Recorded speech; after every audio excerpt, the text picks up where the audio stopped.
What's up? What's up? Welcome back to the TNT Business Podcast. I'm your host, KT Temple, and he showed up for work this weekend. Kent Temple is back from vacation. I know everyone really liked Amanda Price. We had to bring him back. So, what's up, dude? Welcome back. Did I really miss one? I hadn't missed one in a long time. You finally did. You finally did. We got to have Amanda on. It was an awesome conversation. But yeah, guys, we're going to kind of a dual episode here. We got two topics that we want to talk and cover a little bit. Before we get to that, I do want to thank our sponsor, the Temple Team. If you're looking to buy, sell, invest in real estate, you can find us at templeteam.com. Our main office is located in the Mooresville, Lake Norman area. We service anywhere from Hickory all the way down to Fort Mill. So even if you're not looking in that area, we're still happy to connect you with one of our trusted real estate advisors that we have connections with all across the United States and even the world. So again, if you're looking to buy, sell, or invest in real estate, start off at templeteam.com. All right, so let's get started. My dad sent me a few articles. He was sitting there on vacation on his iPad, I'm sure, by the pool. And so we had a couple topics. And next week we've got another two topics that we want to go through. But let's start off with the new Don't Tax the American Dream Act, as it's being called.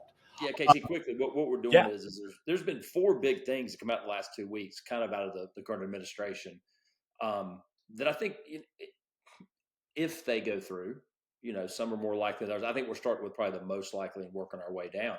Could really impact the housing market and the economy overall. Absolutely. And so what this is, the Don't Tax the American Dream Act, unlike current laws, which only exempts a portion of the profit, this bill would completely eliminate federal capital gains taxes on the sale of a primary residence. So before we get... I've been on this for a while, and we've even talked about this with NAR, about NAR. And a lot of people I get don't like the National Association of Realtors. And I get why. Man, they've made a lot of mistakes and they've done a lot of things wrong. At the end of the day, NAR is a realtor's best friend. They have been one of the two most powerful lobbyist groups for a long time. And so now what's finally being proposed, NAR has been fighting for this for years. So you just have to know that going in, that this is something that lobbyists have been on, and that's where the idea actually comes from. When you start seeing not just the current administration, but both sides of the aisle going for something, that's where it came from. Well, let's start at a simple level. Explain federal capital gains taxes. Just an easy example of that for somebody. Yeah, so the way it works is when you sell a primary residence, and a primary residence, they count as this. You have lived in it 2 of the last 5 years as your primary home. And when you sell one, you get to deduct, if you're an individual, $250,000 is exempt from capital gains taxes. And if you're a married couple filing jointly, you can exempt $500,000, which just sounds like a great deal. And when this deal was established in 1997, it was a great deal. But the numbers are the exact same as they were in 1997. That number hasn't changed. Yeah, so current tax law has not adjusted the exemption limit since 97. Home values rising over 260% in that time. So more middle-class sellers are being taxed out of moving or downsizing. And what it really seems like to me is, we already have people locked in at ridiculously low interest rates that aren't coming back anytime soon. And so we need to take down every barrier that exists to let people leave their homes and to put more inventory into the market. Yeah. So you're saying that tax rates are up. Home values are up 260% since 97. Since 97. KT, I'm going to go a smaller number because that's huge. And you're correct. And I actually use a smaller one. When I looked at it, I just said, hey, what has inflation done since 1997? And believe it or not, it was less. Inflation's only up about 102%. So what I've been arguing for a long time is, can we double? I wanted 2 things. I said, let's double what we have now, go 250 to 500 and go 500 to $1 million, and then adjust it annually by inflation. It's funny, KT, when I've looked it up and saw the numbers, if you do inflation since 97, that 250 would now be 505,000.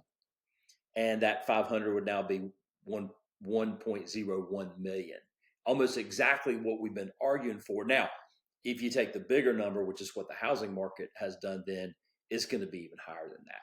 So there have been proposals out there to double them. The new proposal is, hey, let's just get rid of it. Let's just eliminate. Yeah, the lock-in statistic of this estimates that show by 2030, over 56% of homeowners could exceed the current single filer exemption limit, meaning most people would face a tax bill simply for moving. So, KT, this blew me away because although I've argued this for a long time, I didn't think it would be as big a deal as it is. And I thought, hey, I get it. Like if you live in New York City or San Francisco, or, God, there's probably a lot of people, but are there people everywhere? And then I started doing my research. Today, now you just said in 2030, it's going to be about 56% is the estimate. But today, right now, 33% of the people that sold their house would have a capital gains tax. I was shocked that it was that high. And I looked at it. North Carolina, very average, 33.9%. South Carolina, a little below that, 28.5%. Look around. Washington State, 64.8% of people, if they sold their house today, would pay capital gains on it. It was shocking to me how big the effect was on this. Because right now in KT, in this country, we have $35 trillion in home equity. Mm-hmm. But it's locked up. It's locked up. Well, we could. Yeah. And of the four things that we're going to talk about over the next two sessions, and this being number one, this is the one that I think helps the most. That's why we picked this one first, because this is the one that creates inventory. And inventory is going to be the biggest factor in all this and helping affordability versus other things. And this could create inventory. Absolutely. Any final thoughts on this one before we move to the next thing? Oh yeah. I've got a couple things. Keep rolling.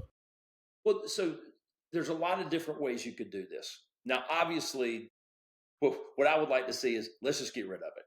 That's the highest level, is just no more capital gains tax. But there's a second level in there, and that is, well, what if we just doubled it to 500 and a million? Now, I already said this, but I want to point this out again. If they do that, let's make it so it adjusts with inflation every year. Let's don't set it for another. How many years is that, KT? 29 years since it's changed. I don't want to be sitting here 29 years. Actually, I take that back. I do want to be sitting right here doing a podcast with you 29 years from right now. I was about to say, man, I hope you make it 29. I think you can do it. You say that, KT. All right, this is a side note between me and KT. You say that, KT, but 29 years from now, I'll be the same age as Diddy. So just think about that if you really want me to be here doing a podcast. And dude, Diddy's living his best life. Actually, my dad was here doing this podcast. He could do the exact same podcast every single week, and it would be new to him. It'd be new to him, and a lot of his friends. I think they would like it too. They would. Okay. We completely got off track. Here's a couple more things that could happen if this doesn't get passed the way we're talking about. There's some proposals that say, no, we're not going to change it for everybody, but if you sell to a current renter, then you don't pay capital gains tax. Or if you sell to a first-time home buyer, you don't pay capital gains tax. Now, those two, let's look at that. Okay, selling to a tenant, maybe first-time home buyer, and I've got $1 million in equity. So how much does this house cost that a first-time home buyer's buying? I don't know how much effect that would really have. I'd have to have somebody, I'd have to research, go pull information for me to get that. There's another one, because KT, the people this would help the most is going to be the people that are 65 and over, that have had their houses for a long time, and they're holding on to this house now. They raised their kids in, and they've got this big house, and they won't downsize because of the capital gains tax. So if you could get all those people that really need a smaller house to sell, well, guess who needs those houses? It's the young families, the young first-time home buyers. So if there was going to be one way to do this and not include everybody, that might be the way that I would do it, is 65 and over. But that's only if we're going to start excluding people. I would love to do option A or B, which is just do everybody, or at least double it and put it in a cost of inflation for us. I was looking to see if there were like other countries that do this or have what their other, how do they handle taxing the sale of property? And a couple examples like in the Middle East, there's a few countries that have transfer fee or stamp duty at the time of sale at a 4% rate, like in Dubai. The Cayman Islands and the Bahamas, those places, they have citizens buy investment programs where property purchases lead to residency. It doesn't seem like they have any capital gains. Monaco, I see that in a lot of foreign countries where if we move there, man, we get some real tax advantages to actually invest in their country. yeah. Monaco exempts residents from capital gains tax except for French nationals. So there's your exclusion, right? Just French nationals.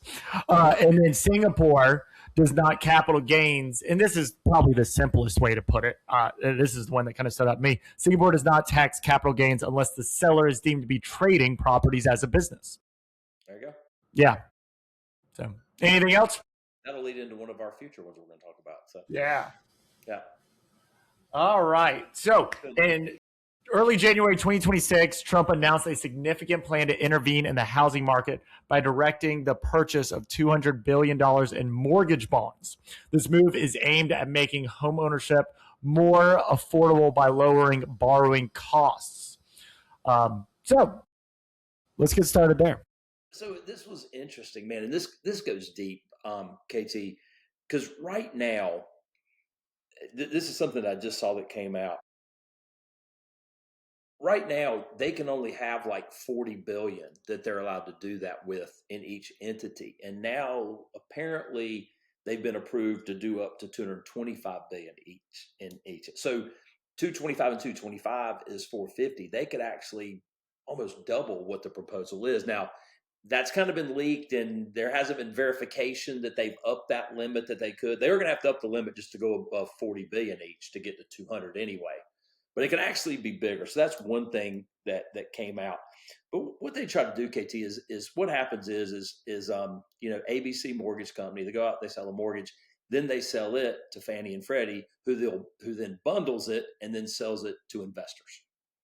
So what Trump is saying is, I want Fannie and Freddie to go buy some of their own bundles and hold them, which will drive up the cost, which will in turn drive down interest rates. Now, if the only thing that happens is mortgage rates go down, that helps affordability. But remember, I said if that's the only thing that happens, okay? Because on the the goal is to lower mortgage rates. Well, that's already happened. As soon as he announced this, before we even started buying it, we actually, now I get mortgage rates were already going down, but they had leveled off. And this announcement came out and they have gone down some. The latest I've seen, they're just barely above 6 on that average 30-year fixed. And they had gotten kind of stuck between 6.15 and 6.2. So, hey, man, they came down some. And a year ago, they were almost 7. So that happened. Does that improve affordability? Yeah, because right now prices have not gone up. In fact, they ticked down a little bit in December, the way it looks, and that just goes together, and that stimulates housing demand. So yeah, so rate reduction, I saw that. Increased refinancing, I looked that up. Refinances have gone up in the last few weeks over what they were. They were already going up, but they're going up. So that's happened. The question is, does this really affect the market that much? Now, to me and you, KT, 200 billion sounds like just a buttload to me, right? If you take right now, we have $14 trillion in mortgage debt. Mm-hmm. You take 200 billion, and my calculator wasn't big enough to do it. But if you take 200 billion and divide by 14 trillion, it's 1.4%. Yeah. What you get of the total out there. It's not that they, and then what's going to happen is, in my opinion, we still have, I mean, I know inventory's up over the last couple of years, but it's still historically, it's really low. And in some places it's real low. If the rates come down, then more people start buying and then prices go up. We didn't really gain anything. Yeah. Now they did this before, if you go back in 2020 and 2021, because of COVID, when they did this same thing, they bought these back. The estimate is that the effect of that was it brought down mortgage rates by 0.4 of a point. Well, man, if we started at 6.1, 5.7 sounds freaking awesome to me. Yeah. And that's the effect they think it had. Again, you have to guess at it a little bit. So I would love that. Well, we haven't seen that yet, that it goes down that much. So we got to see what happens, if they go on through and they do buy back all of them and what it goes. But I'm telling you, man, if it goes down, I think that prices going to start going back up. What this doesn't do, KT, is this does not create inventory, which ultimately is really what we need to do, is create more inventory. But not everything is going to create inventory, right? This is there's people always talk about like that the government only has one lever to pull, right? Lower raise interest rates. The Fed rate, they move the Fed rates. They're big. But these past two things that we talked about, these are the tweaks to the system that makes everything easier. It's not just one thing, raise or lowest interest rates. It's all these little things that have to happen. I think that's important for people to hear, is that there are things we can do. There are small corrections that as a whole come together and solve a lot of these problems. It's not as easy as raise or lower interest rates. Well, but KT, or do they create more problems? Remember, I just said 2020 and 2021, we did this and interest rates come down and that's what got us in where we are today, is because they got so low that now we don't have anybody listing their house. We got people that are almost stuck in their houses because of the rate they're holding. The example I want to give is there's not one lever. There's 1,000 little tiny levers that are all need to come together to help with the affordability crisis that we have.